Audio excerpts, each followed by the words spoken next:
اکثر دل کے نزدیک رہنے والے اپنے مطلوب کی ہر اچھی بری بات سے آگاہ اور ہر راز سے واقف ہوتے ہیں، مگر جب یہی جانکاری ان کے لیے ایسا ہتھیار بن جائے جس سے مطلوب کی زندگی تباہ اور خواب بکھر کر ریزہ ریزہ ہو جائیں، تو دل پر بہت شدید چوٹ لگتی ہے۔ چاہتوں کی شدتیں ہمیشہ کہیں سنوارتی ہیں اور کہیں بگاڑ کی انتہا کر دیتی ہیں۔ یہ اس کی بدقسمتی تھی کہ اس کے حصے میں ایسی چاہت آئی کہ بقا قائم رہی اور نہیں وفا ساتھ دیتی رہی۔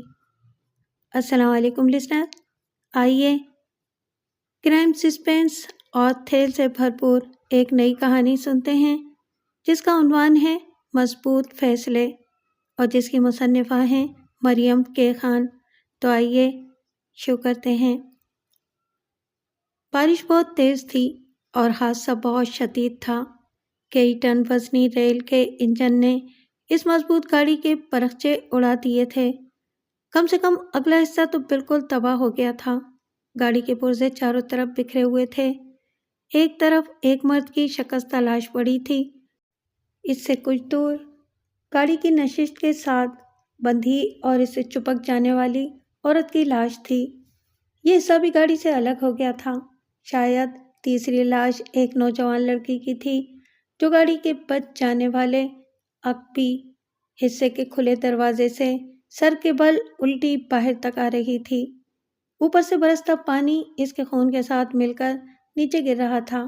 تیز بارش اور رات کی تاریکی کے باوجود پھاٹک کے ساتھ کھمبے پر جلتی تیز روشنی میں یہ سارا منظر واضح نظر آ رہا تھا۔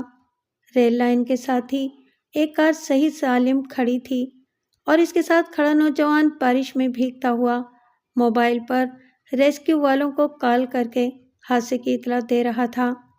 اس ریلوے کراسنگ پر بیریئر نہیں تھا اور شاید اسی وجہ سے یہ حادثہ پیش آیا تھا۔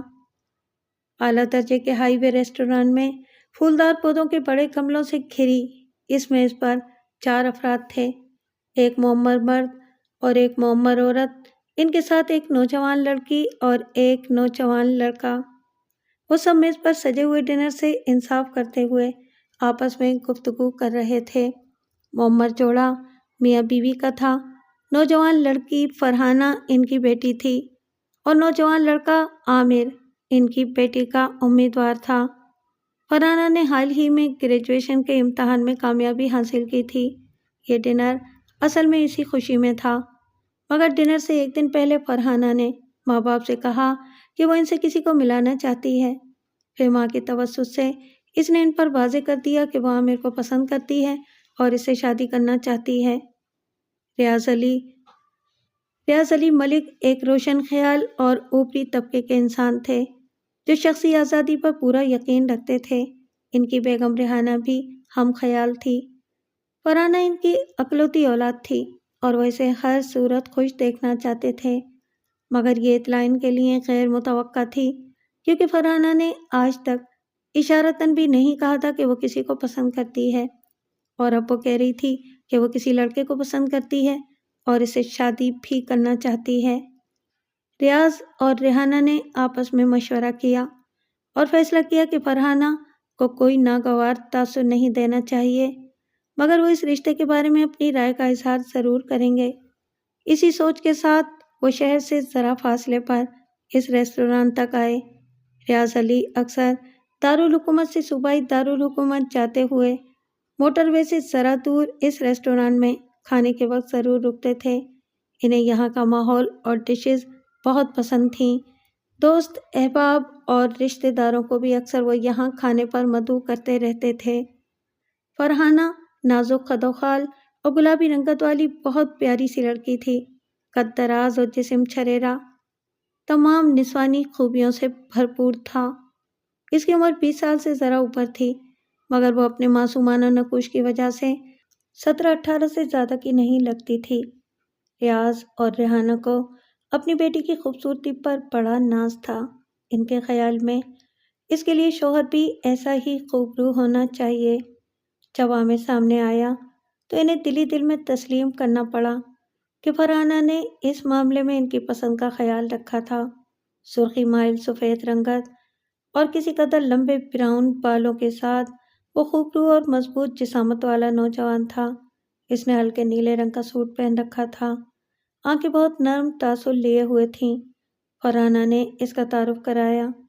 ریاض ڈنر کے لیے عامر کے آنے سے پہلے کہہ چکا تھا، مگر اس نے اخلاقاً پوچھ لیا کہ وہ کیا لینا پسند کرے گا۔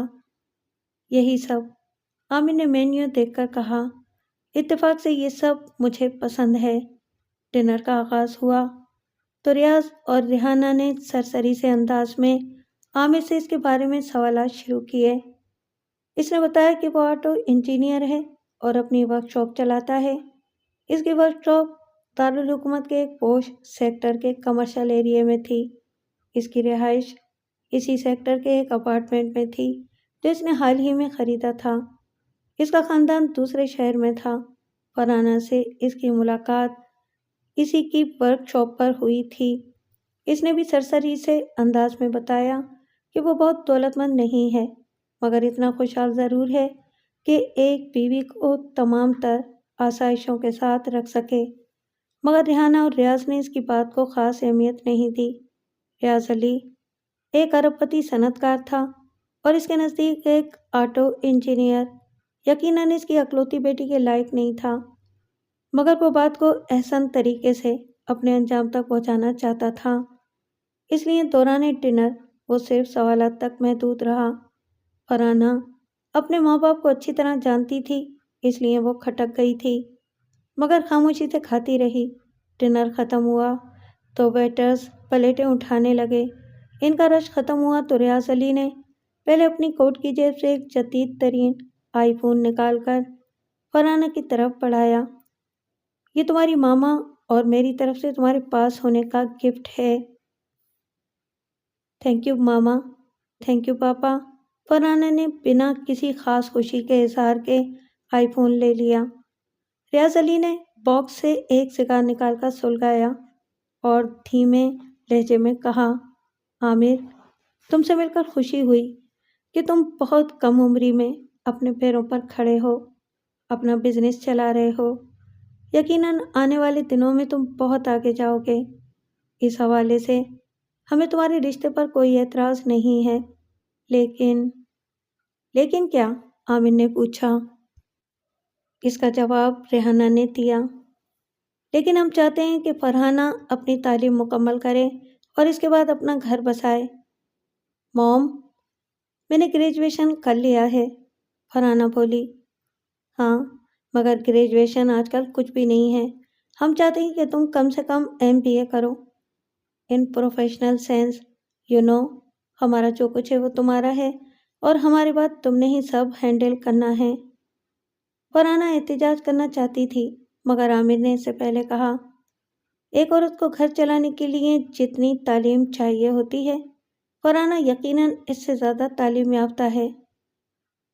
بات صرف گھر کی نہیں ہے، اس کے پاپا کا بہت بڑا بزنس ہے اور ہمارے بعد یہی اس کی وارث ہے۔ فرحانہ نے باقی لہجے میں کہا، میں آپ دونوں سے کہہ چکی ہوں کہ مجھے بزنس سے کوئی دلچسپی نہیں ہے۔ دلچسپی ہو یا نہ ہو، اسے آپ نے ہی دیکھنا ہے، ریاض علی نے نرمی سے کہا۔ پاپا، میرا خیال ہے کہ بات ہو گئی ہے، ریاض علی نے اس کی بات کاٹ کر کہا اور پھر عامر کی طرف دیکھ کر مسکرایا۔ تم سے مل کر بہت خوشی ہوئی۔ عامر اس کا مطلب سمجھ گیا۔ اس نے کسی قدر توقف کے بعد کہا، میں شکر گزار ہوں کہ آپ نے اپنے فیملی ڈنر میں مجھے شریک کیا۔ وہ کرسی کھسکاتے ہوئے کھڑا ہوا تو فرحانہ بھی اس کے ساتھ کھڑی ہو گئی۔ اس نے ریاض علی سے ہاتھ ملایا اور ریحانہ کو اللہ حافظ کہا تو اس نے زیر لب جواب دیا۔ فرحانہ یہ سب دیکھ رہی تھی اور جب عامر باہر جانے لگا تو وہ اس کے پیچھے لپ گئی۔ ریحانہ نے اسے روکنا چاہا، مگر ریاض علی نے اشارے سے منع کر دیا۔ ان کے جانے کے بعد اس نے آہستہ سے کہا، relax, wait and see. Aamir hotel سے باہر آیا۔ پارکنگ میں ایک طرف گاڑیاں کھڑی تھیں، ان میں اس کی سیاہ اسپورٹس کار بھی تھی۔ اس کا مضبوط جالی دار بمپر آگے نکلا ہوا تھا۔ اس کار کا پرانا ماڈل عامر نے اپنی ورک شاپ میں رینیو کیا تھا۔ فرحانہ اسے آوازیں دے رہی تھی اور وہ آگے بڑھ رہا تھا۔ کار کے نزدیک فرحانہ نے اسے روک لیا۔ میری بات تو سنو۔ اب کیا سننے کو رہ گیا ہے؟ وہ گھٹے ہوئے لہجے میں بولا۔ تمہارے ماں باپ نے انکار کر دیا ہے؟ نہیں، انہوں نے صرف ایک وجہ پیش کی ہے۔ اس وجہ کے پیچھے اپنا انکار بہت خوبصورتی سے چھپا دیا ہے۔ اسی لمحے بادل گرجے۔ فرحانہ نے اس کا ہاتھ تھام لیا۔ عامر، یہ انجام نہیں ہے۔ ہاں، یہ ان کے انکار کا آغاز ہے۔ ابھی یہ نرم ہے، جیسے جیسے تم اصرار کرو گی ان کی طرف سے سختی آتی جائے گی۔ وہ مجھ سے سختی نہیں کر سکتے، فرحانہ نے یقین سے کہا۔ ہاں، انہیں اس کی ضرورت بھی نہیں ہے۔ وہ تم پر جذباتی دباؤ ڈالیں گے، تمہاری تعلیم کو اپنی خواہش کہیں گے، تو کیا تم ان کی خواہش پوری نہیں کرو گی؟ پلیز، فرحانہ نے التجا کی۔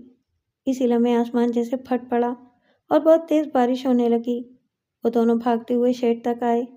عامر نے اسے کہا، اوکے، مگر اب بات کو آگے بڑھانا تمہاری ذمہ داری ہے۔ فرحانہ نے سر ہلایا۔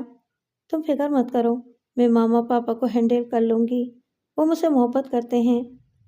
دونوں شیڈ میں آتے آتے کسی قدر بھیگ گئے تھے۔ عامر نے کہا، تم اندر جاؤ، اس کی ضرورت نہیں ہے کیونکہ اب ہم بھی چلیں گے، فرحانہ نے کہا۔ اس کا اندازہ درست ثابت ہوا جب اندر سے ریاض اور ریحانہ نکلے۔ وہ عامر اور فرحانہ کو آمنے سامنے اور پاس دیکھ کر چونکے۔ عامر نے ان دونوں کو دیکھ کر سر کی جنبش سے خدا حافظ کہا اور بھاگتا ہوا اپنے کار کی طرف چلا گیا۔ ریحانہ چھتری لائی تھی کیونکہ شام سے بارش کی پیش گوئی تھی۔ وہ چھتری تلے گاڑی تک آئے۔ یہ نئے ماڈل کی طاقتور پراڈو تھی۔ عام طور سے ریاض علی ڈرائیور کے ساتھ نکلتے تھے، مگر اس فیملی ڈنر کے لیے انہوں نے ڈرائیور کو ساتھ نہیں لیا تھا۔ انہیں اندازہ تھا کہ راستے میں کچھ معاملات زیر بحث آئیں گے۔ وہ ملازموں کے سامنے گھر کے معاملات پر بات نہیں کرتے تھے۔ ریاض علی نے ڈرائیونگ سیٹ سنبھال لی اور ریحانہ ان کے برابر میں آ گئی۔ فرحانہ پیچھے آ گئی۔ اس نے سیٹ بیلٹ باندھ لی تھی کیونکہ وہ تھکن محسوس کر رہی تھی۔ آج صبح سے اسے ایک لمحہ آرام کا نہیں ملا تھا۔ گاڑی چلی تو چند منٹ بعد وہ سو چکی تھی۔ سفر پون گھنٹے کا تھا۔ ریحانہ نے مڑ کر اسے سوتے دیکھا اور آہستہ سے بولی، یہ لڑکا فری کے قابل نہیں ہے۔ لڑکے میں برائی نہیں ہے، ریاض علی نے اس کا دفاع کیا، مگر فری ابھی میچور نہیں ہوئی ہے۔ شادی کے لیے اسے مزید وقت چاہیے۔ ریحانہ نے مڑ کر محبت سے دیکھا۔ میری بیٹی میں کوئی کمی ہے کیا؟ اس کے لیے ایک سے بڑھ کر ایک رشتہ آئے گا۔ فرحانہ کا بیگ ذرا سا کھلا ہوا تھا اور اسے اس کا نیا آئی فون جھانک رہا تھا۔ ریحانہ نے ہاتھ بڑھا کر آئی فون نکال لیا اور اس کا کیمرہ آن کر کے سوتی فرحانہ کی ویڈیو بنانے لگی۔ وہ کہہ رہی تھی، یہ میری خوبصورت و معصوم بیٹی ہے جو تم پر گئی ہے۔ ریاض علی ہنسا۔ شکر ہے کہ مجھ پر نہیں گئی ہے، مگر ہے یہ آپ کی بیٹی؟ ریحانہ ویڈیو میں خود کو اور ریاض کو بھی شامل کرنے لگی۔ میرا خیال ہے کہ وہ ہمارے پیچھے ہے، ریاض نے عقبی آئینے میں عامر کی اسپورٹس کار دیکھ کر کہا۔ ریحانہ کا منہ بن گیا۔ پلیز اس کا ذکر مت کرو، اس وقت میں بہت اچھے موڈ میں ہوں۔ ریاض علی ہنسا۔ اوکے، نہیں کرتا۔ پراڈو ریلوے کراسنگ کے پاس پہنچ گئی تھی جہاں سرخ بتی جل رہی تھی اور اس کا مطلب تھا کہ ٹرین آنے والی ہے۔ کراسنگ پر بیریئر نہیں تھا اور ابھی ٹرین نہیں آئی تھی۔ پیچھے عامر کی کار بھی آ کر رکی تھی۔ ریحانہ نے کہا، میرا خیال ہے کہ ہم کراس کر سکتے ہیں، ابھی ٹرین دور ہے۔ فرحانہ کو ہوش آیا تو وہ اسپتال میں تھی۔ اس کے بازو سے ایک کنولا لگا ہوا تھا اور بائیں بازو پر کلائی پلاسٹر میں جکڑی ہوئی تھی۔ ماتھے پر پورے سر کو گھیرنے والی پٹی لگی تھی۔ اس نے ذہن پر زور دیا کہ اس کے ساتھ کیا ہوا تھا، مگر اسے کچھ یاد نہیں آیا۔ آخری یاد جو اس کے ذہن میں تھی کہ وہ گاڑی میں بیٹھی تھی اور وہ لوگ گھر جا رہے تھے۔ پھر وہ سو گئی اور اب اس کی آنکھ کھلی تو وہ یہاں تھی۔ وہ یہاں کیوں تھی؟ اس نے گھبرا کر سوچا۔ کیا پاپا کی گاڑی کو کوئی حادثہ پیش آیا تھا؟ وہ ابھی سوچ ہی رہی تھی کہ دروازہ کھلا اور ڈاکٹر کے ساتھ ایس پی حامد علی اندر آیا۔ وہ وردی میں تھا۔ اس کے پیچھے اس کی بیوی نائمہ تھی۔ وہ اسے ہوش میں دیکھ کر تیزی سے آگے آئی۔ پری، کیسی ہو تم؟ ٹھیک ہوں، لیکن میرے ساتھ کیا ہوا تھا؟ حامد خاموش رہا کیونکہ اس دوران میں ڈاکٹر فرحانہ کو چیک کر رہا تھا۔ اس نے فرحانہ سے چند سوالات کیے اور اسے ٹھیک قرار دے کر کمرے سے چلا گیا۔ اس کے جانے کے بعد حامد آ کے آیا۔ اس کا چہرہ سوتا ہوا تھا۔ چچا جان کی گاڑی کو ریلوے کراسنگ پر حادثہ پیش آیا۔ وہ ریل انجن سے ٹکرا گئی تھی۔ فرحانہ کو لگا کہ اس کا دل رک گیا ہے۔ وہ اٹھتے ہوئے بولی، پاپا اور ماما وہ کہاں ہیں؟ نائمہ اسے لٹانے کی کوشش کرنے لگی اور حامد ہچکیوں سے رونے لگا۔ اس کے آنسو ساری کہانی سنا رہے تھے۔ ریحانہ اس کی خالہ تھی اور ریاض چچا۔ اسے دونوں طرف سے صدمہ ہوا تھا۔ جب اس کی پوسٹنگ وفاقی پولیس میں ہوئی تو وہ ریاض علی کی کوٹھی میں رہ رہا تھا۔ ان دونوں میاں بیوی کے پاس ایک پورشن تھا۔ نائمہ نے سائیکالوجی میں ایم فل کیا تھا اور ان دنوں یونیورسٹی میں پڑھانے کے ساتھ ساتھ وہ پی ایچ ڈی کی تیاری بھی کر رہی تھی۔ فرحانہ ماں باپ کی وفات کا سن کر تھاڑے مار مار کر رونے لگی۔ نائمہ اسے چپ کرانے کی کوشش کر رہی تھی۔ بمشکل اس کی آواز رکی، مگر آنسو تھم نہیں رہے تھے۔ ڈاکٹر آ گیا اور اس نے کہا کہ پلیز انہیں آرام کی ضرورت ہے۔ میں انجیکشن نہیں لوں گی، فرحانہ نرس کو انجیکشن تیار کرتے دیکھ کر بولی۔ حامد آگے آیا۔ اس نے فرحانہ کا بیگ اس کے پاس رکھا۔ اس میں تمہاری چیزیں ہیں جو جائے حادثہ سے ملی تھیں۔ آپ مت جائیے گا، فرحانہ نے اسے التجا کی۔ تم فکر مت کرو، میں یہیں رہوں گا، حامد نے اسے تسلی دی۔ انجیکشن لگنے کے 1 منٹ کے اندر فرحانہ گہری نیند میں جا چکی تھی۔ حامد نے نائمہ سے کہا، تم یہاں رکو، میں کوٹھی سے آتا ہوں۔ خاندان کے دوسرے لوگ آنا شروع ہو گئے ہیں، پھر چچا اور چچی کی باڈیز اسپتال سے بھی لینی ہیں۔ تم جاؤ، میں دیکھ لوں گی، نائمہ نے کہا۔ وہ تقریباً 26 برس کی، دبلی اور کسی قدر طویل قامت عورت تھی۔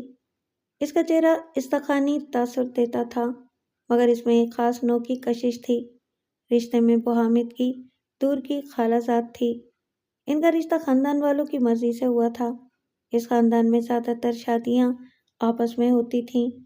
حامد کو ریاض سے بہت محبت تھی، کیونکہ باپ کے مرنے کے بعد ریاض علی نے ہی اسے پالا تھا۔ کرمنالوجی میں ماسٹر کے بعد اس نے سول سروس کا امتحان دیا اور کامیاب ہو کر پولیس سروس جوائن کی تھی۔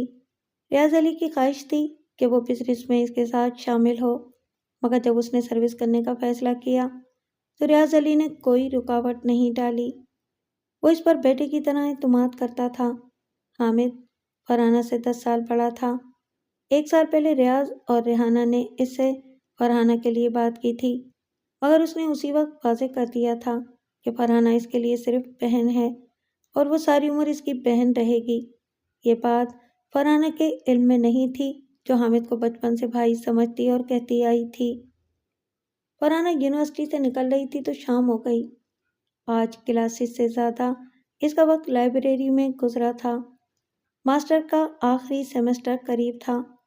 2 سال پہلے اس کے ماما پاپا کی تدفین کے بعد عامر اسے تعزیت کرنے آیا تو اسے امید تھی کہ وہ اب شادی کر سکیں گے، مگر فرحانہ نے اس سے اسی وقت کہہ دیا تھا کہ وہ پہلے اپنے ماں باپ کی آخری خواہش پوری کرے گی، یعنی ماسٹر کرے گی اور اس کے بعد وہ شادی کا سوچے گی۔ اس نے عامر سے کہا، میں جانتی ہوں 2 سال بہت طویل عرصہ ہے، لیکن میں تم پر زور نہیں ڈالوں گی۔ اگر تم اتنے عرصے رک سکتے ہو تو میں انتظار کروں گا۔ عامر نے اسی وقت فیصلہ سنا دیا، تم 2 سال کی بات کر رہی ہو، میں 200 سال انتظار کر سکتا ہوں، مرتے دم تک انتظار کر سکتا ہوں۔ فرحانہ اسے چپ چاپ دیکھتی رہی۔ اس نے یونیورسٹی میں داخلہ لیا۔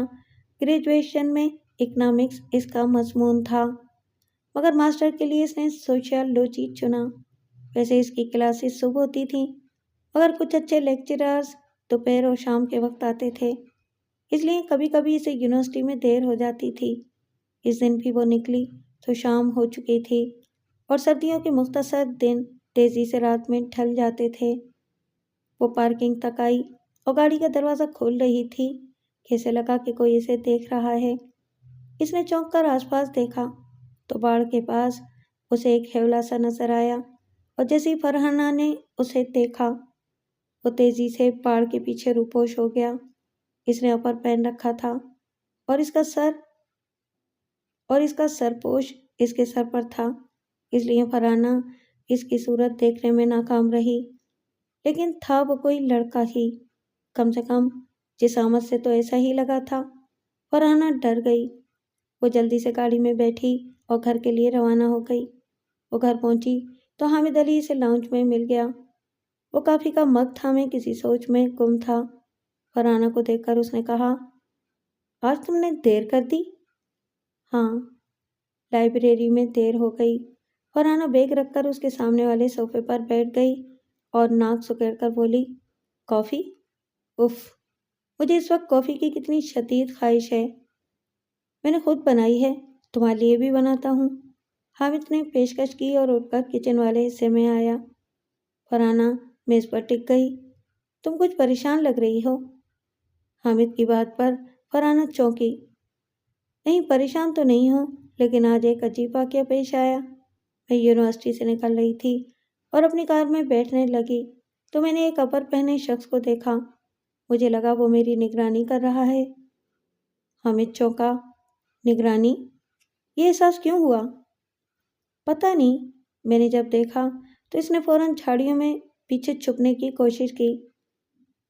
ممکن ہے کہ یونیورسٹی کا کوئی لڑکا ہو، شرارت کر رہا ہو۔ فرحانہ نے سوچا اور سر ہلایا۔ ہاں، شاید آپ ٹھیک کہہ رہے ہیں۔ اس حادثے کے بعد فرحانہ چپ چپ رہنے لگی تھی۔ وہ یونیورسٹی سے آنے کے بعد زیادہ تر اپنے کمرے میں رہتی تھی اور عام طور سے کھانے کے وقت ہی کمرے سے باہر آتی تھی۔ ماں باپ کی حادثاتی موت نے اس پر گہرا اثر ڈالا تھا۔ حامد کو ریاض نے ساتھ رکھا تھا، اپنا پو رہا تھا اور نہ ہی ریحانہ، اس لیے حامد کو یہاں رہنا مناسب نہیں لگ رہا تھا۔ اس نے فرحانہ کو پیشکش کی تھی کہ اگر وہ چاہے تو حامد اور نائمہ اپنا بندوبست کر سکتے ہیں، مگر فرحانہ نے سختی سے منع کر دیا۔ میرے پاس اب آپ ہی تو ہیں، اکیلے رہ کر میں گھٹ کر مر جاؤں گی۔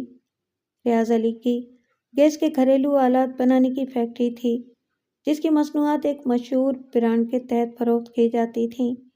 فیکٹری کے معاملات اب حامد دیکھتا تھا اور تمام ضروری فیصلوں کی منظوری فرحانہ دیتی تھی۔ کاغذات پر سائن بھی اسی کے ہوتے تھے۔ 2 سالوں سے بزنس ٹھیک چل رہا تھا۔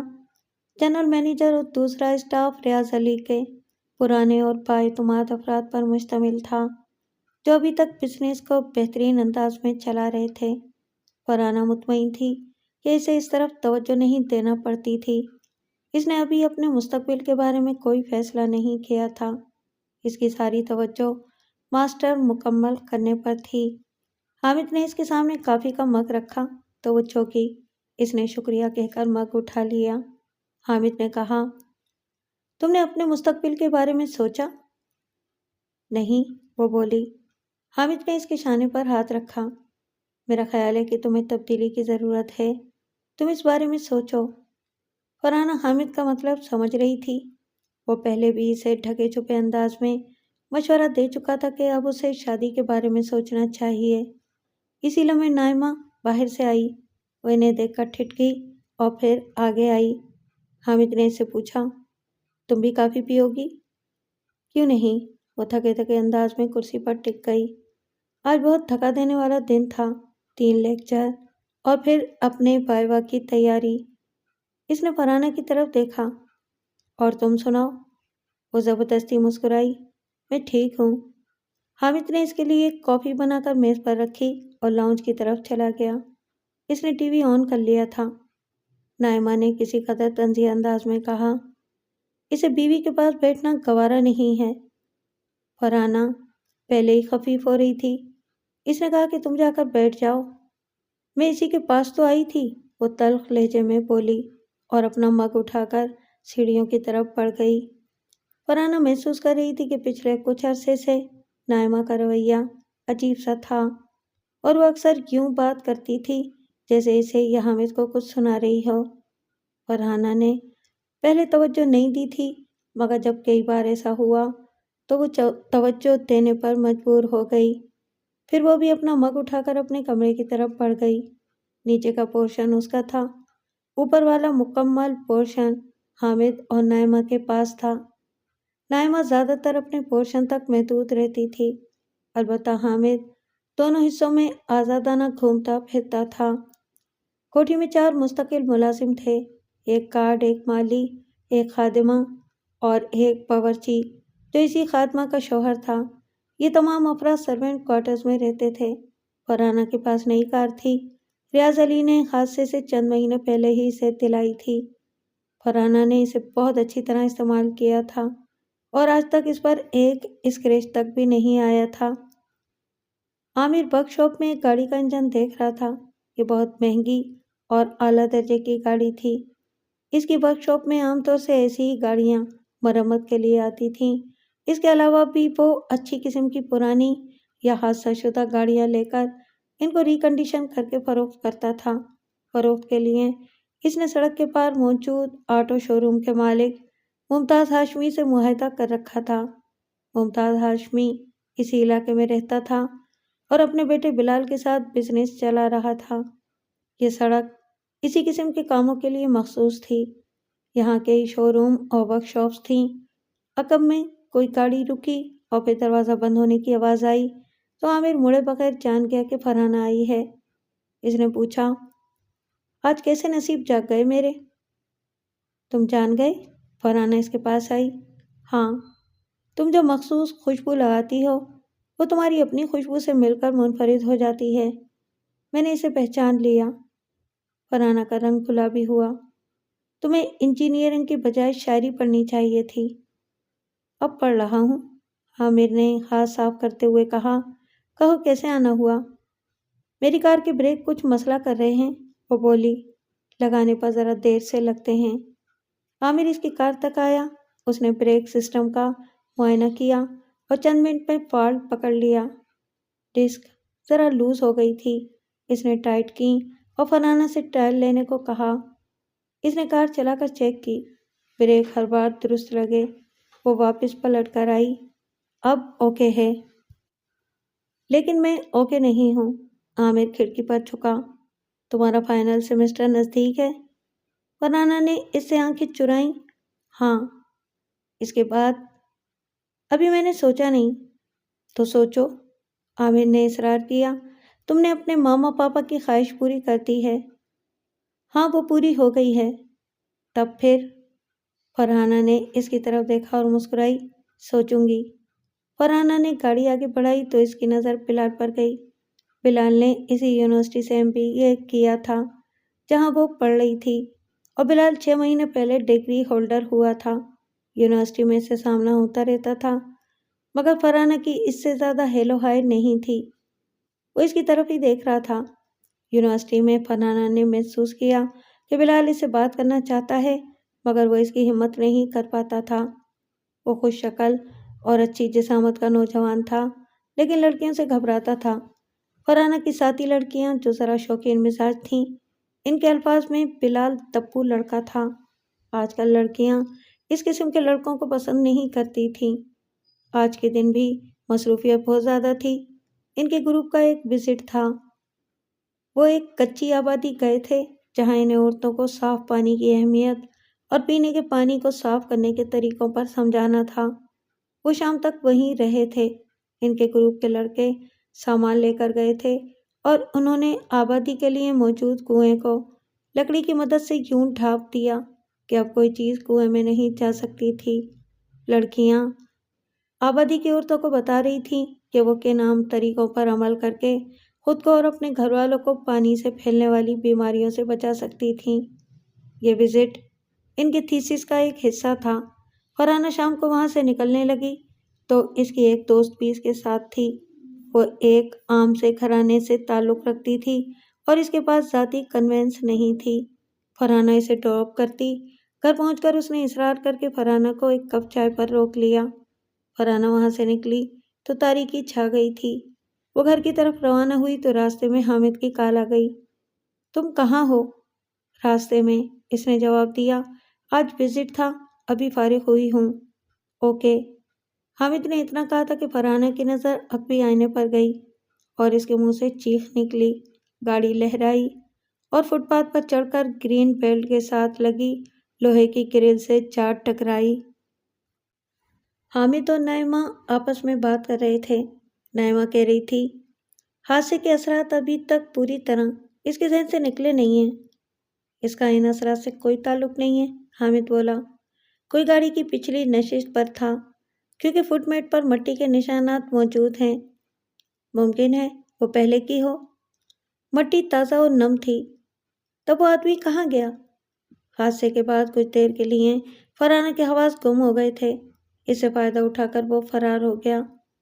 اگر وہ سچ مچ اسے کوئی نقصان پہنچانا چاہتا تھا تو اس کے پاس بہترین موقع تھا۔ نہیں، حادثہ ہوتے ہی کئی لوگ اس طرف آئے تھے اور 2 گاڑیاں بھی رکی تھیں۔ اس کے پاس صرف فرار کا موقع تھا۔ کسی نے اسے فرار ہوتے دیکھا؟ نہیں۔ حامد نائمہ کی جرح سے جھنجھلا گیا تھا۔ نائمہ کا خیال تھا کہ اپرپوش فرحانہ کا وہم تھا، جبکہ حامد کے خیال میں وہ کوئی حقیقی شخص تھا جو فرحانہ کے پیچھے پڑا تھا۔ اس سے پہلے کہ ان کی بحث آگے بڑھتی، کال بیل بجی۔ کچھ دیر بعد عامر لاؤنج میں داخل ہوا۔ اسے دیکھتے ہی حامد کے تاثرات سخت ہو گئے تھے۔ عامر کے ہاتھ میں موجود بوکے بتا رہا تھا کہ وہ فرحانہ کو دیکھنے آیا ہے۔ عامر نے آگے آ کر حامد سے ہاتھ ملایا تو اس نے بلا تمہید کہا، ڈاکٹر نے اسے آرام کرنے کو کہا ہے۔ عامر مایوس ہوا۔ اس نے بوکے حامد کی طرف بڑھایا۔ اوہ، کوئی بات نہیں، یہ اسے میری طرف سے دیجیے گا۔ میرا خیال ہے کہ وہ مل سکتی ہے، خلاف توقع نائمہ نے کہا۔ آؤ میرے ساتھ۔ عامر خوش ہو گیا اور حامد گہری سانس لے کر رہ گیا۔ فرحانہ بیڈ پر سرانے سے ٹیک لگائے بیٹھی کھڑکی سے باہر دیکھ رہی تھی۔ نائمہ نے اندر آ کر کہا، عامر ملنے آیا ہے۔ فرحانہ اٹھ بیٹھی۔ بلا لو۔ عامر اندر آیا اور اس نے بوکے اس کی طرف بڑھایا۔ کیسی ہو اب؟ ٹھیک ہوں، فرحانہ نے کہا۔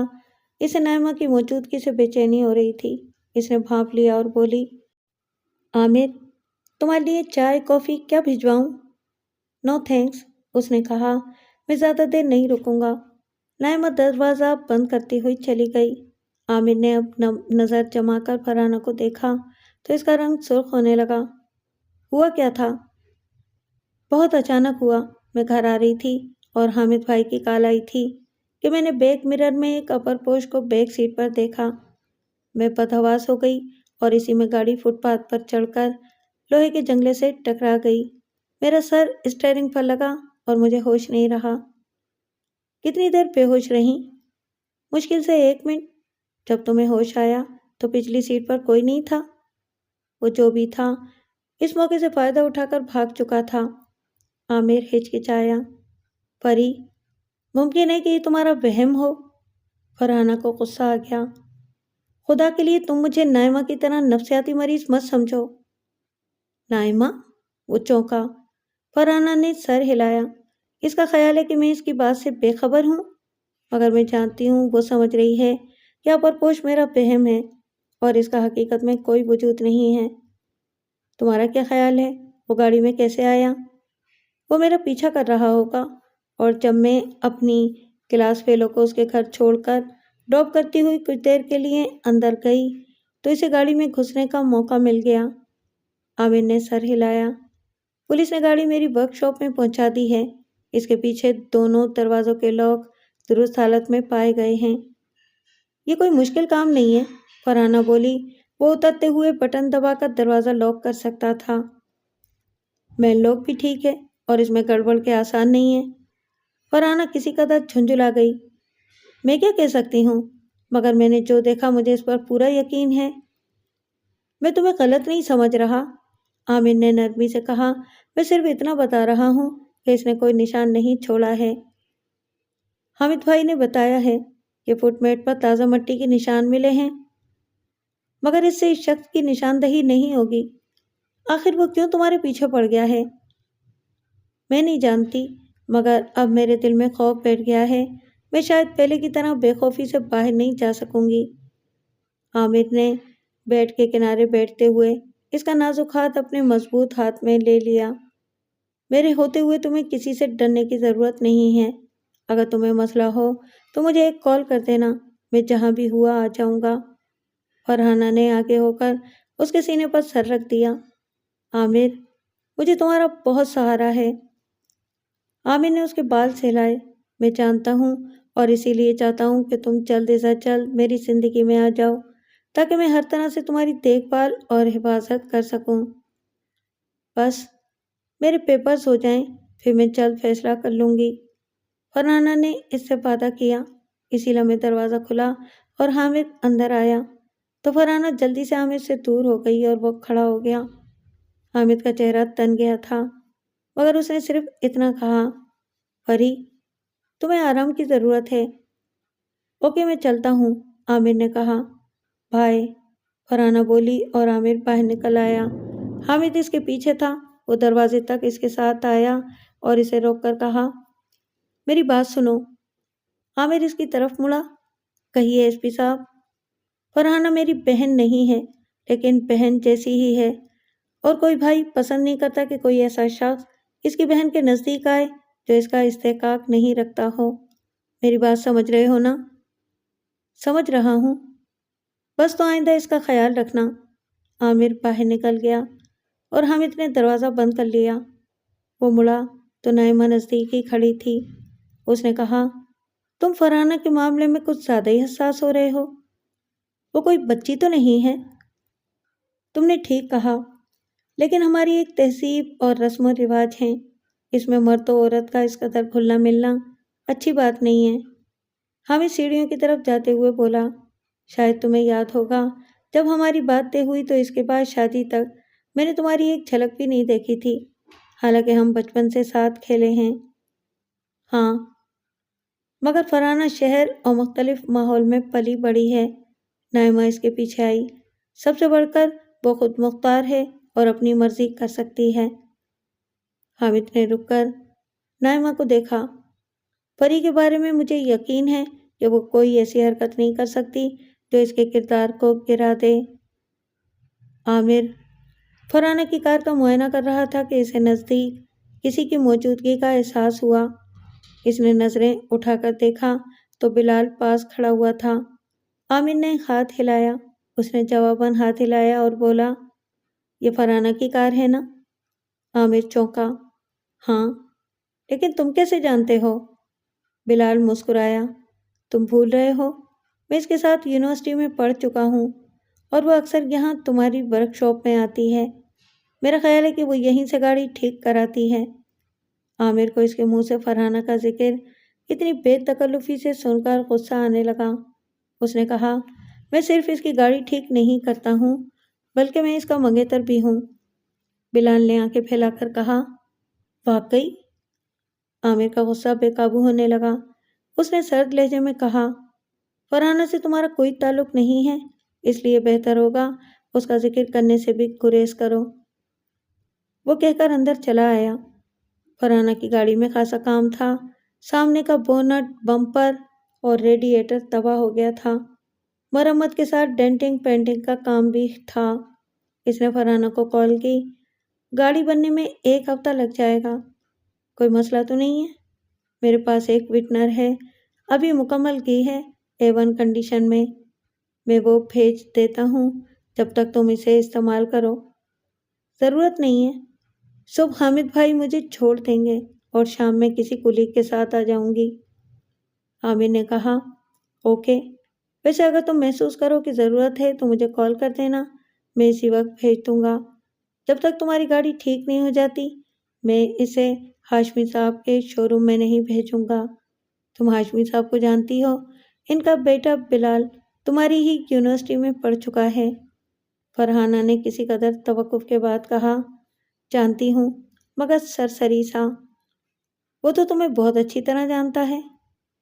جانتا ہوگا، فرحانہ نے بے پرواہی سے کہا، ویسے بھی وہ دوسرے ڈپارٹمنٹ میں تھا اور ہمارا سامنا بھی کم ہوتا تھا۔ اوکے، اپنا خیال رکھنا، عامر نے کہا اور موبائل رکھ دیا۔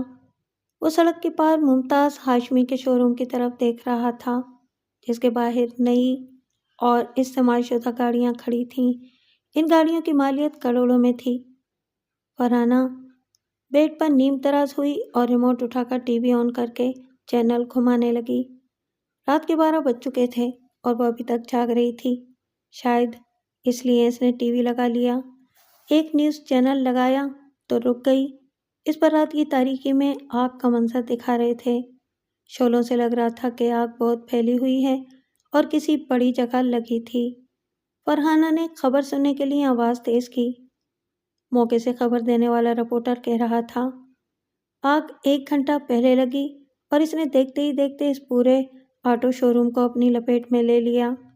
آگ گاڑیوں کے فیول ٹینکس تک پہنچی تو اس میں مزید شدت آ گئی۔ فائر بریگیڈ کی مزید گاڑیاں یہاں آ رہی ہیں، مگر ایسا لگ رہا ہے آگ ان کے قابو سے باہر ہو گئی ہے۔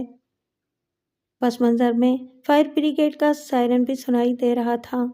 کیمرہ گھوما اور اس نے نئی آنے والی گاڑی کو دکھایا تو اس کے پیچھے اے آٹوز کا بورڈ دکھائی دیا۔ اے آٹوز عامر کی ورک شاپ کا نام تھا اور اس کے مخالف سمت میں ممتاز ہاشمی کا آٹو شو روم تھا۔ آگ اسی میں لگی ہوئی تھی۔ فرحانہ کے پاس بلال کا نمبر تھا۔ اس نے سوچا اور پھر اسے کال کی۔ بلال، میں فرحانہ بات کر رہی ہوں۔ ٹی وی پر دکھا رہے ہیں کہ تمہارے شو روم میں آگ لگ گئی ہے۔ وہ موقع پر موجود تھا اور رہاسا ہو رہا تھا۔ ہم تباہ ہو گئے۔ پاپا کو ہارٹ اٹیک ہو گیا ہے، وہ اسپتال میں ہیں۔ میرے خدا، مجھے بہت افسوس ہوا سن کر، مگر یہ ہوا کیسے ہے؟ پتہ نہیں، یہاں کا چوکیدار غائب ہے۔ ممکن ہے کہ آگ کسی حادثے کی وجہ سے لگی ہو، کسی بھی وجہ سے لگی ہو، لیکن ہم تباہ ہو گئے۔ شو روم میں 2 کروڑ کی گاڑیاں تھیں اور اس میں سے کچھ بھی نہیں بچا ہے۔ فرحانہ نے پھر افسوس کیا اور کال کاٹ دی۔ اسی لمحے اس کا موبائل بولا۔ عامر کی کال تھی۔ تم کس سے بات کر رہی تھیں؟ بلال سے، فرحانہ نے جواب دیا۔ ابھی میں نے ٹی وی پر دیکھا ہے، ان لوگوں کا بہت بڑا نقصان ہوا ہے۔ کاروبار میں انسان کو نقصان بھی ہوتا ہے، عامر نے سرسری سے لہجے میں کہا۔ میں بھی یہی ہوں، ٹی وی پر دیکھ کر آیا ہوں۔ تمہاری ورک شاپ کو تو خطرہ نہیں ہے؟ نہیں، یہ سڑک کے پار اور محفوظ ہے، عامر نے کہا۔ اب میں گھر جاؤں گا، بائے، فرحانہ نے کہا۔ عامر اپنی کار کی طرف جا رہا تھا اور اس نے دروازہ کھولا تھا کہ عقب سے کسی نے اس کا بازو پکڑا۔ وہ چونک کر مڑا۔ اس کا ہاتھ پکڑنے والا بلال تھا۔ اس نے سرد لہجے میں کہا، تم نے اچھا نہیں کیا۔ عامر نے ایک جھٹکے سے اپنا ہاتھ چھڑا لیا۔ کیا اچھا نہیں کیا؟ بلال کا چہرہ ستا ہوا تھا اور آنکھیں سرخ ہو رہی تھیں۔ اس نے شعلوں میں گھرے شو روم کی طرف اشارہ کیا۔ میں اس کی بات کر رہا ہوں۔ تمہارا دماغ خراب ہے؟ میں ایسا کیوں کروں گا؟ کیونکہ میں جانتا ہوں یہ تم ہی کر سکتے ہو۔ بس کل ذرا پولیس رپورٹ آنے دو، پھر میں تم سے بات کروں گا، بلال نے کہا اور جھٹکے سے مڑ کر وہاں سے چلا گیا۔ عامر کچھ دیر اسے دیکھتا رہا، مگر اس کے چہرے پر غصے کے بجائے مسکراہٹ تھی۔ پھر وہ گاڑی میں بیٹھ گیا۔ اگلے دن وہ ورک شاپ پہنچا تو کچھ دیر بعد ہی ایک انسپیکٹر اس کے پاس آیا۔ شو روم میں لگی آگ بجھ چکی تھی، مگر اس نے وہاں مزید جلنے کے قابل کچھ چھوڑا نہیں تھا۔ عمارت اور اندر موجود تمام گاڑیاں جل کر ملبے کا ڈھیر بن گئی تھیں۔ چھت گرنے سے کچھ گاڑیاں پچک کر رہ گئی تھیں۔ راکھ اور فائر بریگیڈ کی طرف سے ڈالے جانے والا پانی اب سیاہ کیچڑ بن کر سڑک پر جمع تھا، جسے صاف کیا جا رہا تھا۔ انسپیکٹر نے پہلے سے تعارف لیا اور کچھ سوالات کے بعد بولا، تمہارے ممتاز ہاشمی سے کیسے تعلقات ہیں؟ کاروباری، عامر نے جواب دیا۔ میں گاڑیاں ریکنڈیشن کر کے ان کے شو روم کے توسط سے فروخت کرتا ہوں۔ لیکن گزشتہ رات شو روم میں تمہاری کوئی گاڑی نہیں تھی؟ میں عام طور سے مہینے 2 مہینے میں ایک گاڑی بنا کر دیتا ہوں۔ میں نے کبھی ایک سے زیادہ گاڑیاں نہیں دیں۔ ابھی ایک گاڑی تیار ہے، مگر میں نے پرسنل یوز کے لیے اسے روک رکھا ہے، شاید اسی وجہ سے یہ بچ گئی۔ عامر نے اندر کھڑی گاڑی کی طرف اشارہ کیا۔ ممتاز ہاشمی کے بیٹے بلال ہاشمی نے الزام لگایا ہے کہ یہ تمہارا کام ہے۔ عامر نے برہمی سے کہا، اس کا دماغ خراب ہے، میں ایسا کام کیوں کرنے لگا؟ یہ تو اپنے پیٹ پر لات مارنے والی بات ہوگی۔ اب میرا کام بھی تو رک گیا ہے۔ بلال نے وجہ نہیں بتائی کہ میں ایسا کیوں کروں گا؟ انسپیکٹر نے نفی میں سر ہلایا۔ اس نے کوئی وجہ نہیں بتائی۔ میرا تعلق ممتاز ہاشمی سے ہے، بلال سے میری بہت کم بات ہوئی ہے، شاید اسی لیے وہ مجھے پسند نہیں کرتا ہے اور اسی لیے میرا نام لے دیا۔ ممتاز صاحب کا کیا بیان ہے؟ وہ ہارٹ اٹیک کی وجہ سے ICU میں ہیں، انسپکٹر نے جاتے ہوئے کہا۔ عامر نے دیکھا کہ پولیس والے جائے وقوع کا معائنہ کر رہے تھے۔ تقریباً 1 گھنٹے بعد انسپکٹر دوبارہ آیا اور اس بار اس کے ہاتھ میں ایک میلا سا کپڑا تھا۔ یہ تولیہ نما کپڑا تھا جو عامر اپنی ورک شاپ میں صفائی کے لیے استعمال کرتا تھا۔ وہ یہ کپڑا ہول سیل سے وزن کے حساب سے خریدتا تھا۔ ہاتھ پاؤں کے بعد اسے فرش اور پرزے صاف کیے جاتے تھے اور جب کپڑا بالکل ہی میلا ہو جاتا تو اسے ڈسٹ بن میں ڈال دیا جاتا تھا۔ انسپکٹر نے کپڑا عامر کو دکھایا۔ یہ تمہاری ورک شاپ میں استعمال ہوتا ہے؟ لگ تو ایسا ہی رہا ہے، عامر نے کہا، لیکن یہاں موجود تمام ورک شاپ اور آٹو شو روم کو یہی کپڑا سپلائی کیا جاتا ہے۔ جلے ہوئے شو روم سے کم 2 کپڑے ملے ہیں جو آگ لگا کر اندر پھینکے گئے تھے، لیکن کسی وجہ سے ان کی آگ بجھ گئی۔ کئی جگہوں سے ایسی راکھ ملی ہے جو اسی قسم کے کپڑے کے جلنے سے بنتی ہے۔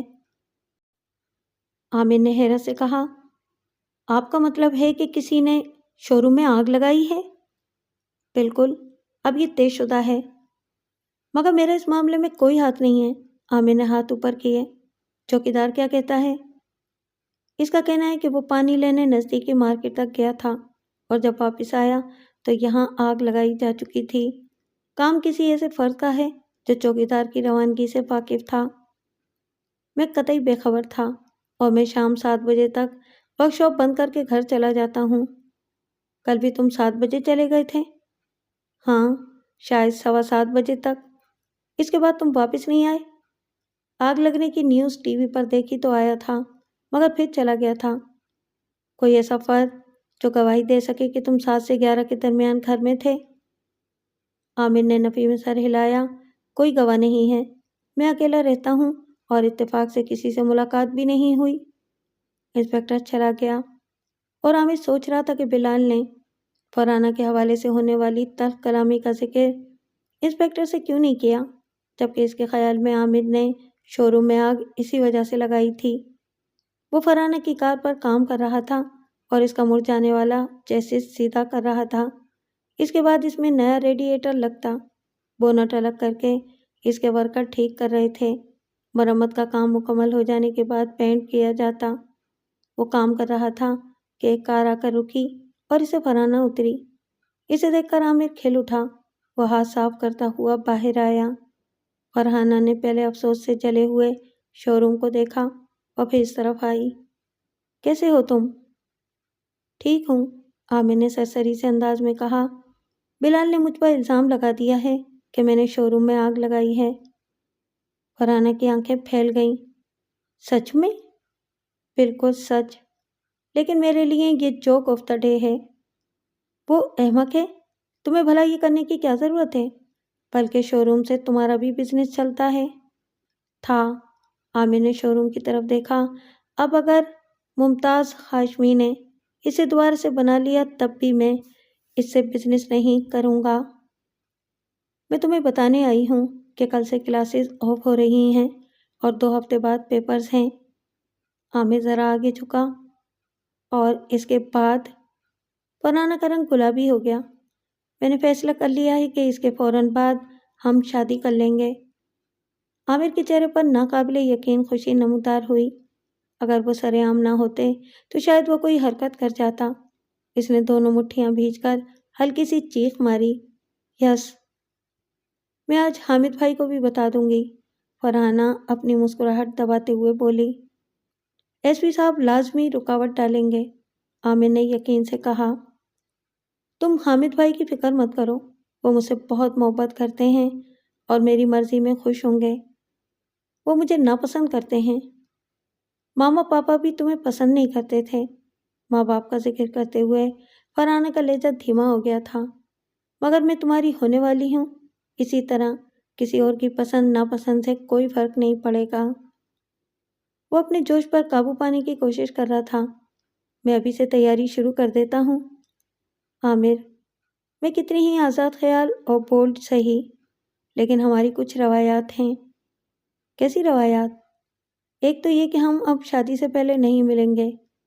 مجھے منظور ہے، مگر سب طے کون کرے گا؟ حامد بھائی۔ فرحانہ نے جواب دیا، شادی سادگی سے ہوگی اور اس میں دونوں طرف سے بس چند لوگ شریک ہوں گے۔ مجھے منظور ہے، اور ہم شادی کے فوراً بعد ہنی مون منانے پہاڑوں میں تمہارے کوٹیج پر جائیں گے۔ عامر چونکا، اتنی جلدی؟ ہم بعد میں بھی جا سکتے ہیں۔ نہیں، ہم شادی کے فوراً بعد جائیں گے، فرحانہ نے حتمی لہجے میں کہا۔ میری خواہش ہے کہ ہماری شادی کی پہلی رات وہیں گزرے۔ عامر کچھ دیر اسے دیکھتا رہا، پھر اس نے سر ہلایا۔ ٹھیک ہے، اور کوئی شرط؟ اس میں کوئی بھی شرط نہیں ہے، میری خواہش ہے۔ کیا تم میری خواہش پوری نہیں کرو گے؟ فرحانہ نے یوں کہا کہ عامر پگھل گیا۔ کیوں نہیں کروں گا؟ تب شادی تک کے لیے بائے۔ رکو، میں تمہیں چھوڑ آتا ہوں۔ فرحانہ منع کرنے والی تھی، مگر عامر کی ملتجی صورت دیکھ کر رک گئی۔ ٹھیک ہے، گاڑی نکالو۔ عامر جلدی سے گاڑی نکال لایا۔ اس نے راستے میں کہا، شادی کے بعد تو تم میرے ساتھ رہو گی؟ فرحانہ نے سر ہلایا۔ بالکل، میں تمہارے ساتھ رہوں گی۔ تھینک یو، کیونکہ میں سسرال میں رہنے کا بالکل بھی قائل نہیں ہوں۔ میں بھی اسی بات کی قائل ہوں کہ بیوی شوہر کی ذمہ داری ہوتی ہے۔ ایس پی صاحب اور ان کی بیگم کوٹھی میں رہیں گے؟ ہاں، جب تک وہی شہر میں ہیں یہیں رہیں گے۔ یہ پاپا کی اور اب میری خواہش ہے۔ یوں سمجھ لو کہ حامد بھائی ہی میرا میکا ہوں گے۔ عامر نے فرحانہ کو اس کی کوٹھی پر چھوڑا اور واپس ورک شاپ آ گیا۔ اب اسے انتظار تھا کہ کب حامد اس کے پاس آتا ہے۔ اسے زیادہ دیر انتظار نہیں کرنا پڑا۔ اگلے ہی دن حامد اس کی ورک شاپ پر آیا۔ وہ سادہ لباس میں تھا اور اس نے اندر آنے کے بجائے عامر کو باہر آنے کا اشارہ کیا۔ حامد نے بلا تمید کہا، تم جانتے ہو، یہ شادی فرحانہ کی خواہش پر ہو رہی ہے۔ میری تو خواہش ہے کہ آپ سب بھی اس میں خوش ہوں۔ حامد نے اس کی بات نظر انداز کی۔ اگلے اتوار تک تم اپنے گھر والوں کو لے آؤ تاکہ بات پکی ہو جائے اور سب کچھ طے ہو جائے۔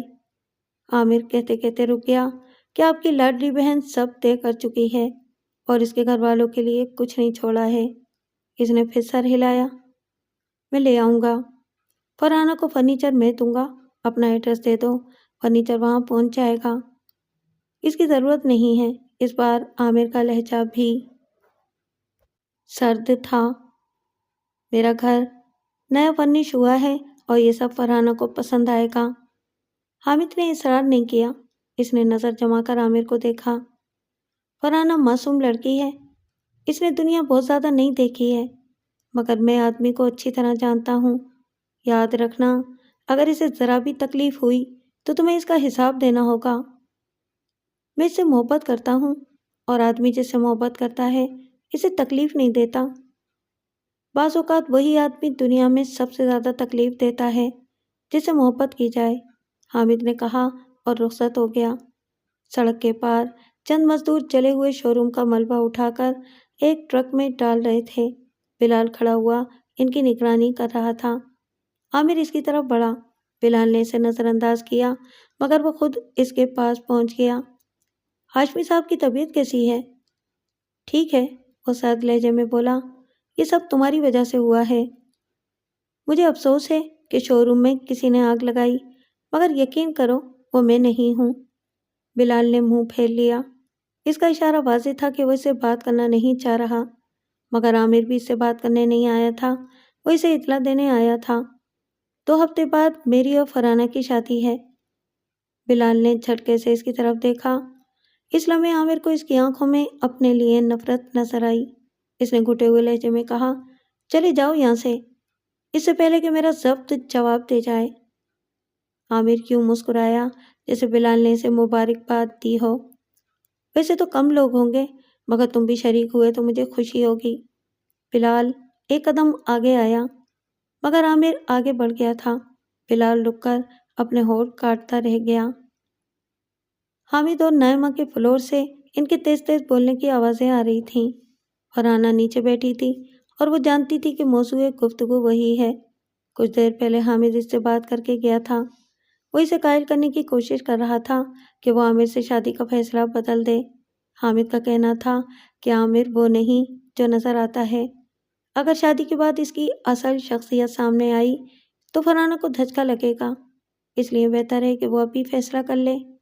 مگر فرحانہ نے حامد سے کہا، مجھے عامر پر پورا اعتماد ہے اور میں اسے اب سے نہیں برسوں سے جانتی ہوں، اور جہاں تک ظاہر و باطن میں فرق کی بات ہے تو آپ جانتے ہیں تقریباً ہر شخص کے ظاہر و باطن میں فرق ہوتا ہے۔ مجھے یقین ہے کہ میں شادی کے بعد اس کے ساتھ خوش رہوں گی۔ حامد ناکام ہو کر اوپر گیا تو نائمہ اس سے الجھنے لگی کہ اسے فرحانہ کو سمجھانے کی کیا ضرورت تھی، وہ بچی نہیں ہے، اپنا اچھا برا سمجھتی ہے۔ حامد نے جواب دیا اور بات بڑھتی گئی۔ اب دونوں چیخ چیخ کر لڑ رہے تھے۔ ان کی آوازوں سے قطع نظر فرحانہ سکون سے بیٹھی ہوئی تھی۔ کچھ دیر بعد نائمہ اوپر سے ایک بیگ لے کر اتری اور اس نے شرر بار نظروں سے فرحانہ کو دیکھا۔ میں اس گھر سے جا رہی ہوں۔ ضرور جائیں۔ فرحانہ نے خلاف توقع اسے روکنے کی کوشش نہیں کی۔ آپ نے حامد بھائی کو سوائے ٹینشن کے اور دیا ہی کیا ہے؟ نائمہ نے زہریلے لہجے میں کہا، جس عورت کے شوہر کو سوائے اس کے دنیا کی ہر عورت کی فکر ہو تو اسے ٹینشن کے سوا اور کیا دے سکتے ہیں؟ وہ شوہر میرا ہے، لیکن یہاں تمہارے ساتھ رہنے کے لیے مرا جا رہا ہے۔ آپ کی اس گھٹیا بات کا جواب ہے میرے پاس، مگر کیچڑ میں پتھر مارو تو چھینٹے خود پر آتے ہیں۔ فرحانہ نے آرام سے کہا، بہتر یہی ہوگا کہ آپ چلی جائیں۔ نائمہ پاؤں پٹکتی ہوئی چلی گئی اور کچھ دیر بعد اوپر سے حامد نیچے آیا۔ اس کا چہرہ زرد ہو رہا تھا۔ فرحانہ اٹھ کر اس کے پاس آئی اور اس کے ہاتھ اپنے ہاتھوں میں لے لیے۔ آپ پریشان نہ ہوں، میں سمجھ رہی ہوں کہ آپ کس مشکل میں ہیں۔ میری طرف سے کوئی دباؤ نہیں ہے۔ اگر نائمہ الگ رہنا چاہتی ہے تو مجھے کوئی اعتراض نہیں ہوگا۔ تم نے اس کا رویہ دیکھا؟ حامد کا لہجہ شکایتی تھا۔ میں نے اسے کہا کہ بس چند دن انتظار کر لے، تمہاری شادی ہو جائے تو میں اسے الگ گھر لے کر دے دوں گا، مگر وہ یہاں رہنے کے لیے بالکل تیار نہیں ہے۔ وہ ٹھیک ہو جائے گی۔ وہ ٹھیک نہیں ہوگی، حامد نے تلخی سے کہا۔ وہ سائیکالوجی پڑھ رہی ہے، مگر وہ خود سائیکو ہو چکی ہے۔ وہ مجھے چھوڑ کر جا چکی ہے۔ فرحانہ نے حامد کو صوفے پر بٹھایا اور خود اس کے برابر بیٹھ گئی۔ اگر وہ چلی گئی ہے تو میں ہوں نا آپ کے پاس؟ حامد نے چونک کر فرحانہ کو دیکھا۔ فرحانہ، ولد ریاض علی، تمہیں عامر حسین ولد احمد حسین سے نکاح قبول ہے؟ نکاح خواہ نے اس سے پوچھا، اور 3 بار پوچھنے کے بعد جب فرحانہ نے اسبات میں سر ہلایا تو اس نے نکاح کا اعلان کر دیا۔ نکاح نامے پر سائن پہلے ہی ہو چکے تھے۔ تقریب میں دونوں طرف سے مشکل سے 1 درجن افراد شریک تھے۔ عامر کے گھر والوں کے تاثرات بتا رہے تھے کہ وہ صرف بیٹے کی وجہ سے ایسی شادی پر آمادہ ہوئے تھے، ورنہ ان کے ہاں سادگی سے شادی گناہ سے کم نہیں سمجھی جاتی۔ حامد نے تمام انتظامات کیے تھے۔ اس نے کھانے کے لیے کیٹرنگ والوں کی خدمات حاصل کی تھیں۔ نائمہ نے شادی میں آنے سے بھی انکار کر دیا تھا۔ خاندان کے چند ایک قریبی ممبر شریک تھے، ان میں حامد کی ماں بھی تھی جو فرحانہ کی خالہ تھی۔ اسی نے سرپرست کی حیثیت سے فرحانہ کو رخصت کرنا تھا۔ تقریب دن کی تھی اور شام کے وقت رخصتی تھی۔ فرحانہ کا ذاتی سامان عامر کی گاڑی کی ڈکی میں رکھ دیا گیا تھا۔ رخصتی سے پہلے حامد عامر کو ایک طرف لے گیا اور بولا، میری بات یاد رکھنا، فرحانہ کو کوئی تکلیف ہوئی تو اس کی ادائیگی تمہیں کرنا ہوگی۔ فکر مت کریں، اب وہ میری ذمہ داری ہے، عامر نے جواب دیا۔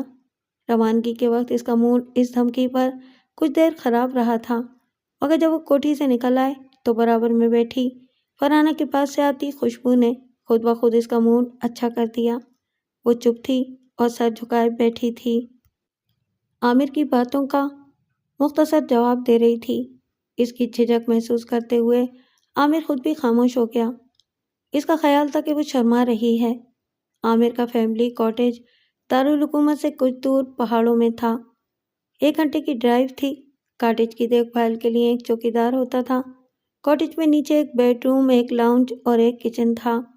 ایک اٹیچ باتھ اور ایک کامن تھا۔ اوپری منزل میں ایک بیڈ روم اور تھا۔ وہ 1 گھنٹے سے بھی پہلے وہاں پہنچ گئے۔ رات ہو چکی تھی۔ چوکیدار موجود تھا۔ عامر نے اس سے کاٹیج کی چابی لے لی اور حال احوال پوچھ کر اسے رخصت کر دیا اور خود فرحانہ کا سامان نکال کر اندر لایا۔ فرحانہ نے شلوار سوٹ پہنا ہوا تھا اور میک اپ بھی نارمل تھا۔ وہ دلہن تو نظر نہیں آ رہی تھی، مگر عامر کو بہت اچھی لگ رہی تھی، شاید اس لیے بھی کیا وہ اس کی تھی؟ حامد نے ان کے لیے کھانا بھی پیک کروایا تھا۔ عامر نے فرحانہ سے پوچھا، کھانے کے بارے میں کیا خیال ہے؟ اس نے سر ہلایا، بھوک لگی ہے۔ وہ کچن میں آ گئے۔ عامر پیکٹ کھول کر گرم کرنے لگا، پھر اس نے میز پر لگایا۔ فرحانہ خاموش بیٹھی رہی۔ کھانے کے دوران عامر نے اسے پوچھا، تم خاموش کیوں ہو؟ مجھے ماما پاپا یاد آ رہے ہیں۔ اوہ، عامر نے گہری سانس لی۔ یہ فطری امر ہے۔ عامر، اس روز وہاں کیا ہوا تھا؟ فرحانہ نے پوچھا۔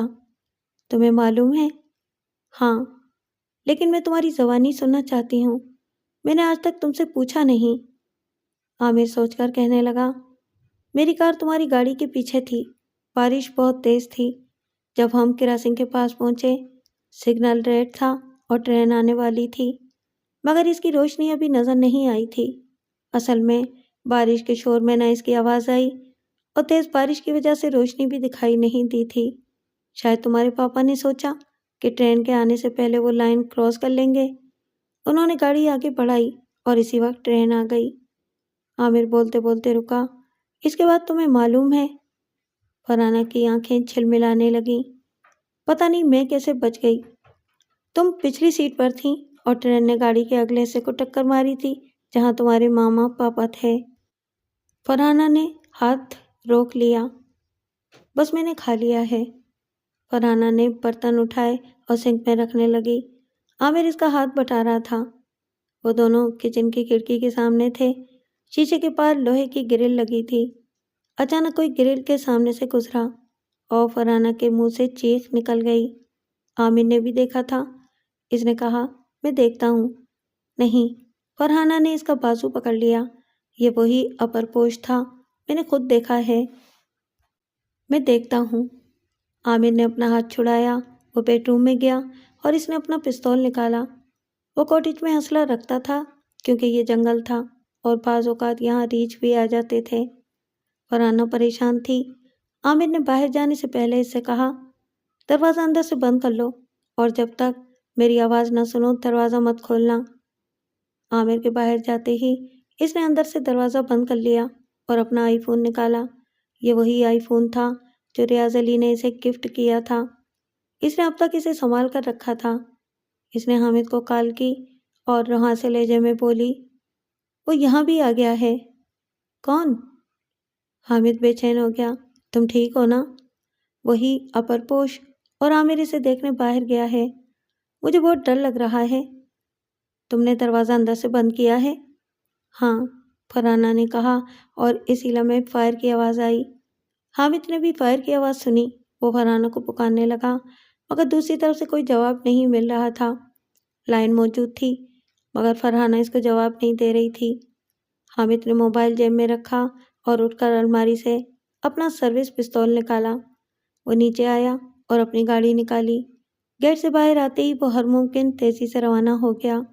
عامر کے کاٹیج کی لوکیشن اس کے علم میں تھی۔ اس نے ہائی وے پر آتے ہی مقامی ہیڈ کوارٹر کال کی اور اپنا تعارف کراتے ہوئے اس نے آپریٹر کو ہدایت کی کہ وہ اس پہاڑی علاقے کے پولیس اسٹیشن کال کرے، وہاں سے پولیس کو فوری طور پر مذکورہ پتے پر جانے کو کہے۔ وہاں ایمرجنسی تھی اور کچھ لوگوں کی جان خطرے میں تھی۔ حامد جانتا تھا کہ عام طور سے پولیس کسی کی جان بچانے کے لیے بمشکل ہی وقت پر حرکت میں آتی تھی، مگر اس نے ایس پی کی حیثیت سے کال کی تھی، اس لیے امید تھی کہ اس کا فوری رد عمل ہوگا۔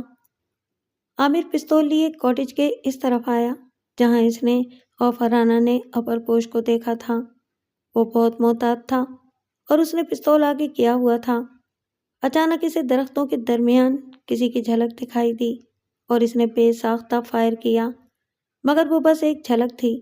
اس کی چلائی ہوئی گولی نہ جانے کہاں گئی تھی۔ وہ درختوں کی طرف بڑھا۔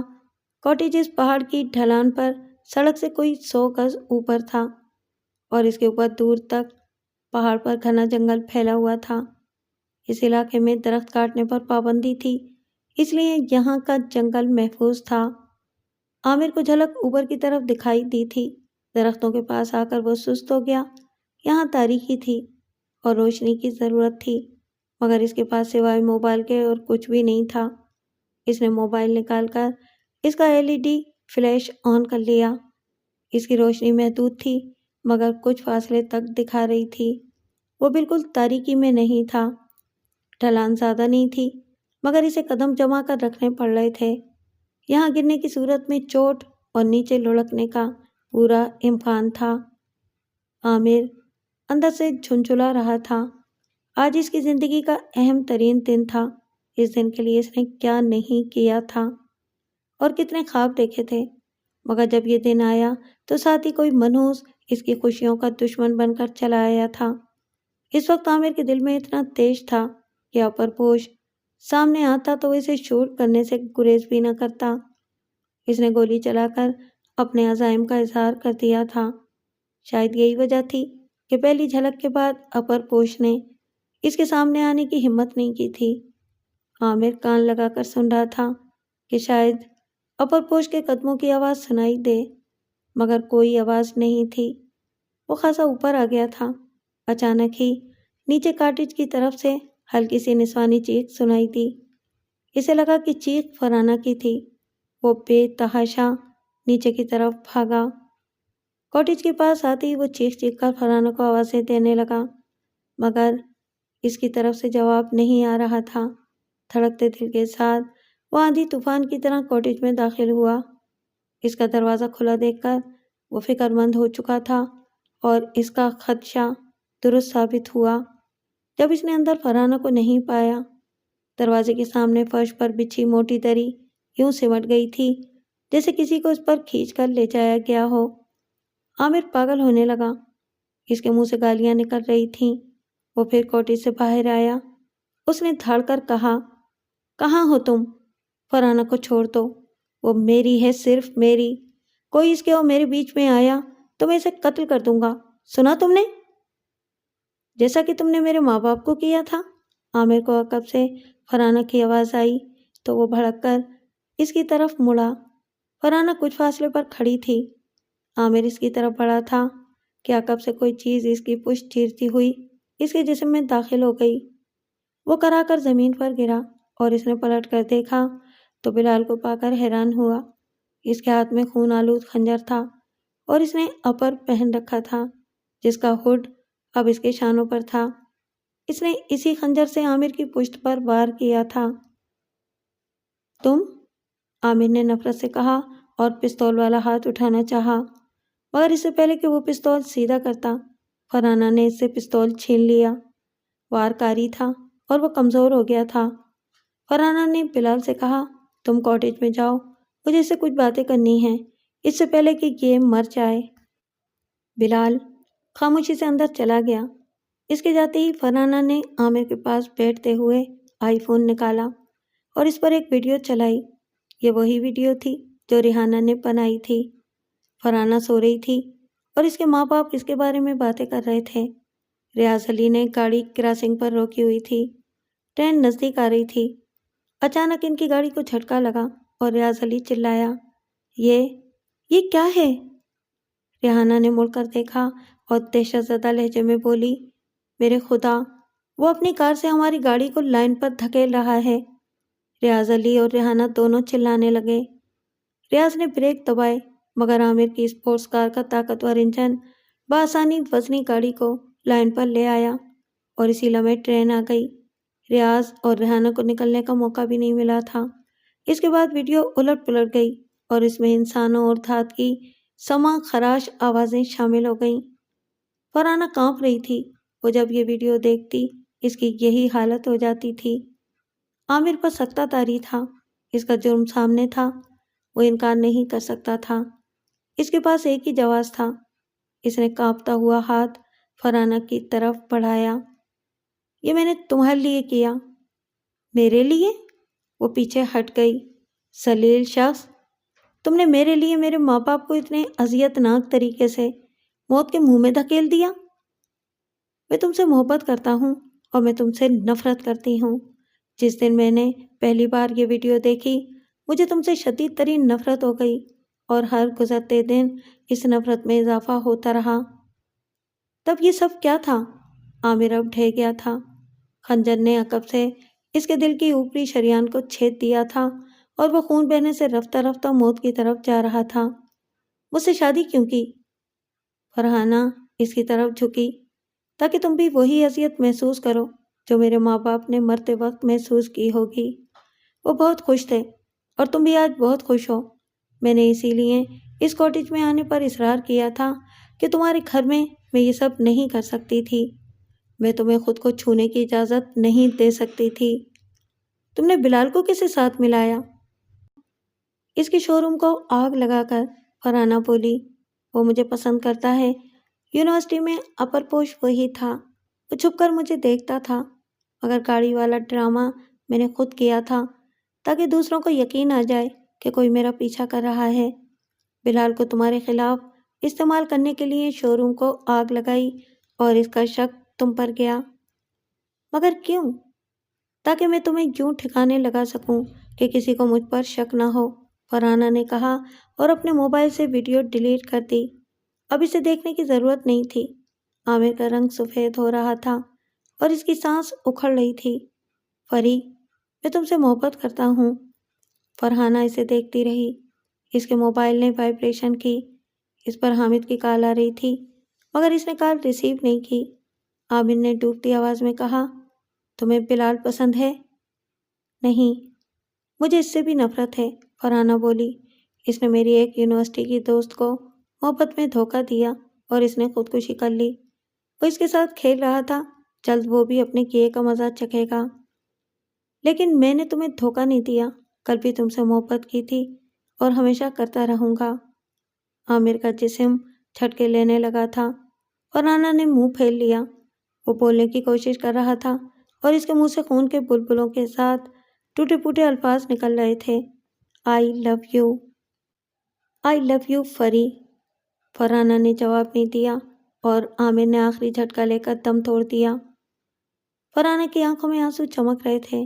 اسی لمحے کاٹیج کی طرف سے بلال آتا دکھائی دیا۔ اس نے نزدیک آتے ہوئے کہا، تم کیا کر رہی ہو؟ میں زیادہ دیر انتظار نہیں کر سکتا، مجھے واپس بھی جانا ہے۔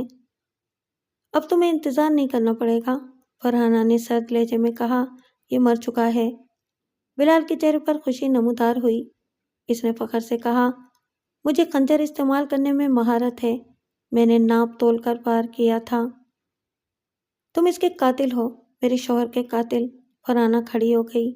اسی لمحے نیچے ہائی وے پر کسی گاڑی کی روشنی نمودار ہوئی۔ بلال نے حیرت سے اسے دیکھا۔ کیا کہہ رہی ہو؟ میں نے اسے تمہارے کہنے پر قتل کیا ہے۔ ہاں، مگر اس کے قاتل تم ہی ہو۔ فرحانہ نے پستول والا ہاتھ سیدھا کیا اور ٹریگر دبانے لگی۔ ہر بار گولی لگنے پر بلال کا جسم جھٹکا کھاتا۔ تیسری گولی پر وہ نیچے گر گیا، مگر فرحانہ نے ہاتھ نہیں روکا۔ وہ اس وقت تک گولیاں چلاتی رہی جب تک کہ پستول خالی نہیں ہو گیا۔ پھر وہ کاٹیج کی طرف لپکی اور اس نے کھلے دروازے سے اپنا موبائل اندر پھینکا اور واپس آ گئی۔ اس نے جھک کر بلال کو چیک کیا، وہ مر چکا تھا۔ پھر وہ عامر کی لاش کی طرف بڑھی اور جب حامد کی گاڑی آ کر کاٹیج کے پاس رکی تو وہ عامر کی لاش کے پاس دو زانوں بیٹھی رو رہی تھی۔ خالی ہو جانے والا پستول اس کے ہاتھ میں تھا۔ حامد دوڑتا ہوا آیا، پھر وہ عامر اور بلال کی لاشیں دیکھ کر ٹھٹکا، مگر فرحانہ کو ٹھیک پا کر اس نے سکون کا سانس لیا۔ اس نے جلدی سے اپنی جیکٹ اتار کر لرزتی فرحانہ کے گرد لپیٹی اور اسے اٹھاتے ہوئے کاٹیج کی طرف بڑھا۔ وہ اسے تسلی دے رہا تھا، اٹس اوکے، سب ٹھیک ہے، تم پریشان مت ہو، سب ٹھیک ہو جائے گا۔ حامد نے کافی کا مگ فرحانہ کے سامنے رکھا۔ آج تیسرا دن تھا، تمام کارروائیاں ختم ہو چکی تھیں۔ عامر کی تدفین اس کے آبائی شہر میں ہوئی تھی، جبکہ بلال کی لاش اس کا باپ اپنے علاقے میں لے گیا تھا۔ حامد کی زیر نگرانی پولیس نے اس واقعے کا چالان عدالت میں پیش کرنے کی تیاری کر لی تھی اور امید تھی کہ اولین پیشی پر فرحانہ کو باعزت بری کر دیا جائے گا۔ اس نے اقرار کیا تھا کہ اپنے شوہر کے قتل کے بعد اپنی عزت اور جان بچانے کے لیے اس نے بلال کو اپنے شوہر کے پستول سے قتل کیا تھا۔ دیگر شواہد بھی اس کے خلاف تھے۔ پستول پر اس کی انگلیوں کے نشانات تھے اور اس کے ہاتھ پر بارودی ذرات پائے گئے تھے، مگر بلال کا جرم بھی واضح تھا۔ اس کی انگلیوں کے نشانات خنجر پر پائے گئے تھے اور یہ اسی کا خنجر تھا۔ بلال کا عامر کے خلاف بیان ریکارڈ پر تھا۔ اپر پوش والی اسٹوری بھی پولیس کے علم میں تھی، اس لیے حامد کو یقین تھا کہ فرحانہ باعزت بری ہو جائے گی۔ حامد نے اس سے پوچھا، اب تمہارا کیا ارادہ ہے؟ میرا کوئی ارادہ نہیں ہے، فرحانہ نے جواب دیا، میں آپ کے ساتھ رہنا چاہتی ہوں۔ میں تمہارے ساتھ ہوں، حامد بولا۔ فرحانہ نے نظر اٹھا کر اسے دیکھا، اس حیثیت سے نہیں، بلکہ اس حیثیت سے جو کبھی آپ چاہتے تھے مگر میری وجہ سے پیچھے ہٹ گئے تھے۔ حامد چونکا، اس کا چہرہ زرد پڑ گیا۔ تم جانتی ہو؟ فرحانہ نے سر ہلایا۔ کون لڑکی ہوگی جو اپنی طرف اٹھنے والی پسند کی نظر نہ پہچان سکے؟ آپ تو میرے رشتہ دار ہیں، بچپن سے ساتھ رہے ہیں۔ حامد نے گہری سانس لی۔ تو تم جانتی تھیں تو یہ بھی جانتی ہوگی کہ میں نے چچا جان اور خالہ کے سامنے تمہیں بہن کیوں قرار دیا تھا؟ ہاں، کیونکہ آپ جان گئے تھے کہ میں عامر سے محبت کرتی ہوں۔ اور اب؟ حامد نے اس کی آنکھوں میں جھانکا۔ اب وہ ماضی کا حصہ بن چکا ہے۔ میں آپ سے کبھی یہ بات نہ کہتی، مگر میں جانتی ہوں نائمہ آپ سے خلا لے رہی ہے، اور اس کے بعد آپ میری طرح اکیلے رہ جائیں گے۔ میں اکیلے نہیں رہ سکتی، اور میں نہیں چاہتی کہ آپ اکیلے رہیں۔ حامد کچھ دیر اسے دیکھتا رہا، پھر اس نے فرحانہ کے نازک ہاتھ پر اپنا ہاتھ رکھ دیا۔ اسے علم نہیں تھا کہ یہ نازک ہاتھ کتنے مضبوط فیصلے کرتا ہے۔